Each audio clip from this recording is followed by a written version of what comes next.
আমি জগন্নাথ মন্দিৰৰ পৰা ওলালো এতিয়া আমি আহিছো সূৰ্য মন্দিৰ কোণাৰ্কত আছে আৰু তাতে প্ৰথমতে হুমাই এটা টিকেট ল'ব লাগে 50 টকা আগতে মিউজিয়ামটো চাব লাগিব মিউজিয়ামটো আপোনালোকক দেখুৱাই আছো তাৰ পিছত সূৰ্য মন্দিৰটো আপোনালোকক দেখুৱাম আৰু আমিও চাম এয়া ভিতৰত হুমাই টিকেটটো লৈ লৈছো এয়া মিউজিয়ামৰ ভিতৰখন হয় দেখুৱাই আছো আপোনালোকক আৰু ইয়াতে স্ক্ৰীনখনত টাচ কৰিলেই গোটেই ডিটেইলছটো আহি যায় কেনেকৈ সূৰ্য মন্দিৰটো ধ্বংস হ'ল আৰু ক'ত ক'ত সূৰ্য মন্দিৰ আছে গোটেইখিনি ডিটেইলছ গম পোৱা যায় আৰু এইটো হ'ল আগৰ সূৰ্য মন্দিৰটো যিটো এতিয়া এনেকুৱা দেখিবলৈ নহয় বেলেগ হয় আৰু সেইবিলাকে ইয়াতে মিউজিয়ামত সজাই থোৱা হৈছে আৰু ইয়াতে এটা অডিটৰিয়ামো আছে তাতে ধুনীয়াকৈ কাহিনী বুজাই দিয়ে সূৰ্য মন্দিৰৰ বিষয়ে ভিডিঅ'টো শেষলৈকে চাই যাব तो इससे अच्छा है कि मैं आत्म बलिदान कर दूं ताकि सबके प्राण बच जाएं আৰু ইয়াতে লিখা আছে সূৰ্য মন্দিৰৰ বিষয়ে অৰোৰা স্তম্ভ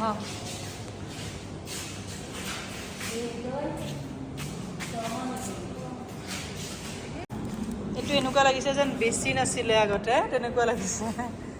শিলৰ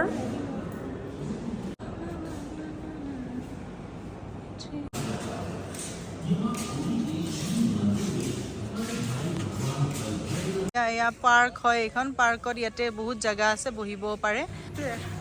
এইটো মন্দিৰটো হয় এতিয়া গৈ আছো ভিতৰলৈ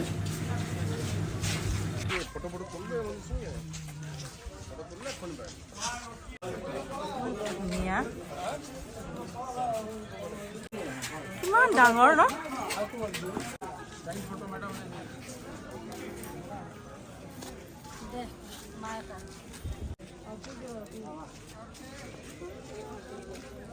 এইয়া সূৰ্য মন্দিৰ সূৰ্য মন্দিৰত আহিবলৈ আকৌ সোমাবলৈ টিকেট ল'ব লাগিব এজনৰ 40 টকা ধুনীয়াকৈ বহিও থাকিব পাৰে এই গছডাল ইয়াত গোটেই মেলাৰ নিচিনা দোকান সূৰ্য মন্দিৰৰ পৰা ওলোৱাৰ পিছত